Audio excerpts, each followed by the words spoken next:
วัสดีครับพี่น้องตอน4-5 ทุ่มโอ้รถเกี่ยวเบิดมือ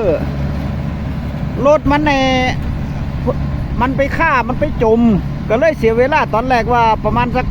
บ่ายโมงนี่แล้วเพื่อจะมาเกี่ยวให้เนาะไปมาโอ้เป็นว่ารถไปซอยรถอีกขั้นหนึ่งเพิ่นจมมาเนี่ยรถเกี่ยวน้ำกันเป็นก็เลยซอยกันไปดึงออกรถยันหมาไปจมขี้ตมขี้เลนก็เลยพากันไปดึงออกมาเนี่ยก็เลยเพิ่งจะมาฮอดเพิ่งจะได้เกี่ยว4-5 ทุ่มเกี่ยวแล้วก็แล้วฮะแล้วเนาะแต่ว่ามือนี่น้ำข้างน้ำหมอกลงบ่หลายลมบ่นี่มันมีลมมาขึ้นนี่พอยากันก็เกี่ยวกลางขึ้นคือกันนาโคคนปรากฏว่ามันบ่มีลมเนาะมันบ่มีลมแต่ว่ามือนี่โอ้ยลมเย็นช่วยกองไฟพร้อมเลยพี่น้องเนี่ยมันหนาวกองไฟหาเขามาจีกินหมดแล้วมองหน้าปักทางพี่น้องเก็บเกี่ยวแล้วเด้อข้าวเหนียวก็ข้าวหกต้นเตี้ยมีแต่ขี้ตมคือกัน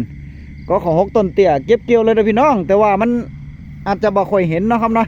แต่ว่าอีกทุ่งหนึ่งก็จะเกี่ยวในส่วนของก็ข้าวหกต้นเตี้ยมื้ออื่นก็จะเกี่ยวคือกันเกี่ยวต่อเนื่องเลยก็ให้มันแล้วนะครับเนาะ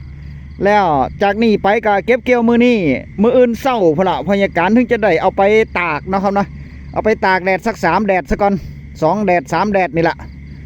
เบิ่งอุณหภูมิถ้ามันร้อนหลายก็จะประมาณ2 แดดแต่ว่าถ้ามันบดหรือว่ามันบ่ค่อยมีแดดนี่ก็สัก3 แดดผุดแล้วให้มันแห้งสนิทให้มันแห้งสนิทซะก่อนถ้ามันบ่แห้งสนิทก็บ่ได้เด้นี่โซเฟอร์รถเกี่ยวโซเฟอร์รถเกี่ยวบางทีละนี่โอ้ยหน้าปากทางพี่น้องเว้ยเกี่ยวกำลังเก็บเกี่ยวเด้อได้แจ้งพี่น้องFC ที่สั่งจองเข้าพันก็ของ6ต้นเตี้ยได้พี่น้องเด้อขาดว่าถ้าหากว่าเก็บเกี่ยวมือนี่นะครับนะคืนนี่มือก็จะเริ่มตาก2 มือเสร็จแล้วก็2 มือหรือ3 มือเนี่ยแหละเบิ่งสภาพเข้าซะก่อนเอามันแห้งคักๆเนาะมันจะได้เวลาเอาไปหว่านไปทำพันธุ์มันจะได้เกิดเบิดซูเม็ดนะเกิดเบิดทุกต้นเสร็จแล้วพอมันแห้งเรียบร้อยก็จะเอาเข้าเครื่องเด้อพี่น้องเข้าเครื่องเป่าเข้าเครื่องคัดเมล็ดเนาะเข้าเครื่องคัดเมล็ดเสร็จแล้วถึงจะบรรจุใส่กระสอบแล้วก็ขนส่งเพิ่นมาขนส่งมาขนส่งมาเบิ่งดิล่ะนี่ก็ของ6ต้นเตี้ยได้พี่น้องนี่มันบ่สูงเนาะนะขนส่งมาเสร็จแล้วก็จะได้จัดส่งให้กับ FC ที่เพิ่นสั่งจองให้ก่อนเนาะครับนะสั่งจองมาแล้วก็ FC ที่เพิ่นสั่งจองมาเพราะว่าต้องให้สิทธิ์คนที่สั่งจองซะก่อนนะครับเนาะ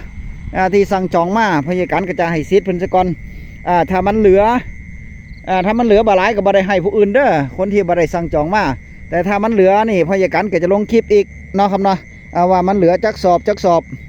พอแบ่งปันกันไปใส่หน้าเอาไว้กินพี่น้องข้าวเหนียวก็ของ6ต้นเตี้ยนะครับเนาะนี่บ่มีลมจักต้นนี่เบิ่งทีละนะเบิ่งทีละขนาดกลางขึ้นเบิ่งแต่ว่ามันบ่ค่อยเห็นเท่าไหร่นะนี่เบิ่งแสงไฟหัวไฟพยากรเอาเด้อนี่เนี่ยเบิ่งหมากเบิ่งร่วงมันกลางขึ้นนี่เบิ่งหมากเบิ่งร่วงมันแห้งเบิดแล้วพี่น้องแห้งเบิดแล้วเนาะครับเนาะแห้งเบิดแล้วก็เดี๋ยวมื้ออื่นพอละตอนตากพอละพยากรในทายให้เบิ่งอีกรอบหนึ่งนะครับเนาะอันนี้ก็อัปเดตให้เบิ่งซะก่อนว่าพยากรกำลังเก็บเกี่ยวเด้อเข้าก็ของ6ต้นเตี้ยนะครับเนาะแต่ว่าย่ามเขาเอาไปหวานกับเบิ่งซะก่อนเด้อพี่น้องเด้อถ้าเขาหวานถ้าเขามันเกิดมาถ้ามันสูงกว่าเขาก็ของ6ต้นเตี้ยก็แสดงว่ามันบ่แม่นเด้อพี่น้องเด้อไปเอาเคียวไปเกาะไปหยังออกนะครับเนาะเอาเคียวไปไล่เกาะไปไล่หยังออกจังซั่นมันจะผลเขาปลูกเด้บางเทียมันมากระโดดเกี่ยวแน่บางเทียเขากะอีหยังบางเทียเขากะปลูกเข้าก็ของ6ต้นสูงนี่จังสี่นี่เมล็ดพันธุ์มันตกอยู่ข้างล่างมันเกิดมาน้ำกันมานี่ถึงหอดยามนั้นมาเขาก็เอาเคี้ยวไปไล่ก็เอากระไดนะครับนะบ่ยากเอาเคี้ยวไปไล่ก็เอาไปให้เป็ดให้ไก่ได้นี่ก็มันมีลมจักมองเลยแต่ว่าพอยาการหมักล่วงมันหมากล่วงมันใหญ่มันยาวได้พี่น้องนี่ก็ของ6ต้นเตี้ยเวลาเขานึ่งเขากินนี่มันก็คือก็ของ6แล้วเขาเลยนี่แหละก็ของ6ต้นฉบับเขานี่แหละพี่น้อง มันคือกขหกเฮานี่ล่ะกินกระแซบเนาะครับเนาะกินกระแซบแต่ว่าปีนี้นี่เฮ็ดหน้านี่มีปัญหาหลายเด้หลายเจ้าซุ่มรถเกี่ยวที่เพิ่นว่ามาเนาะครับเนาะเพราะว่าหยังเพราะว่าหนึ่งเฮาบ่ได้เผาฟางมันบ่เข้ามันดีดมันเด้งก็เลยเฮ็ดให้เข้าบางหม่องมันบ่ออกรวงก็มีนั่นแหละเดี๋ยวมืออื่นพยาการจะอัปเดตให้ต่อนะครับนะต่อจากคลิปนี้ล่ะเดี๋ยวพยาการอัปเดตให้ต่อตอนเกี่ยวเข้ากลางเว้นกันนะครับนะพอมันมืดมันบ่เห็นมันบ่เป็นตาเบิ่งมันบ่เห็นหยังเนี่ยเราปลูกครับขอหกต้นเตี้ยพี่น้องเบิ่งเม็ดเข้ามันโอ้โคตรงามเลยเอางามมีแต่เม็ดทั้งนั้นเลย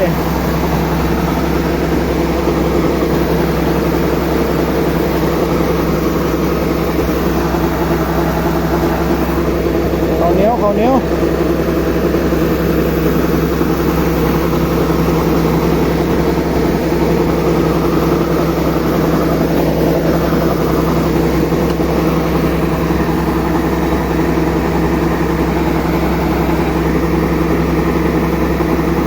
หลังจากเก็บเกี่ยวข้าวเหนียวเป็นทีเรียบร้อยก็มือนี่ได้เอามาตากเนาะมาขึ้นเก็บเกี่ยวมาขึ้นโอ้ถ่ายบ่ได้เลยมันมืดบ่เห็นหยังมาเบิ่งเม็ดพันธุ์ข้าวเหนียวก็ขอหกต้นเตี้ยพี่น้องนี่โอ้ก็ขอหกต้นเตี้ยงามเม็ดงามบ่มีหญ้าปนเลยหญ้าบ่มีปนเลยสิ่งเจือปนบ่ค่อยมีแต่ว่าย่ำเข้าแห้งแล้วก็ต้องเอาไปเข้าเครื่องดูดีก็ต้องไปอบไปพ่นไปปัดเป่าซะก่อนเนาะครับเนาะถึงจะบรรจุใส่กระสอบได้โดยที่บ่ให้มีเศษหญ้าเลยนี่แหละก็อาศัยถนนทางเข้าชุมชนหมู่บ้านเจ้าของนะครับเนาะเพราะว่ารถล่างก็มีแต่คนในชุมชนเขาออกแต่ว่าบ่หลายมันบ่แม่นทางลักเนาะครับเนาะแต่ก็ขออนุญาตให้ผู้นำขออนุญาตในส่วนของเทศบาลในส่วนของหอกระจายข่าวไปนำนะครับนะให้ระมัดระวังเพราะว่ามันบ่แม่นมองตาเข้าแต่ทางนี้ทางนั้นเกษตรกรชาวนาเฮากับผู้ใส่รถใส่ถนนรวมกันกะนี่แหละอาศัยซึ่งกันและกันพี่น้องอาศัยซึ่งกันและกันแต่ว่าคนเขาออกในหมู่บ้านพอใหญ่การก็เป็นคนในชุมชนนี่แหละเป็นคนในชุมชนนี่แหละที่ใส่เส้นทางสัญจรก็ตาเขาคือกันนั่นแหละพี่น้องพอยังไงซะต่างคนต่างตาขละแต่ว่าคนในชุมชนเดียวกันนี่แหละรถล้างก็บอกค่อยมีเท่าใดเพราะมันบะแม่นทางลักนะมันเป็นทางเขาออกหมู่บ้านซื่อแต่ว่าระยะถนนนี่ประมาณพูน3-5 กิโลพูนสามารถตาเขาได้พอมีพี่น้องนี่FCพยายการผมนี่ง่ายกินง่ายครับผมนี่ครับตะกะแตนครับผม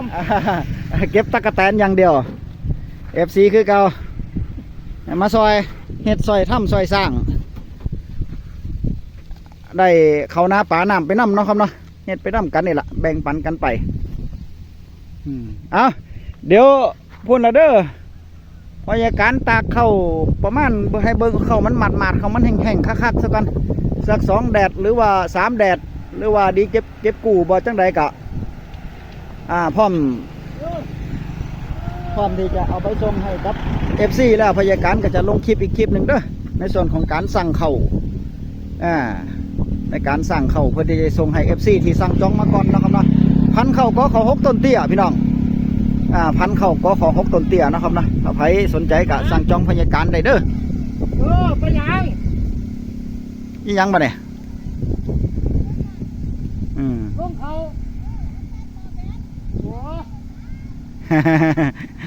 คลิปหน้าพบกันไหมพี่น้องคลิปนี้สวัสดีครับ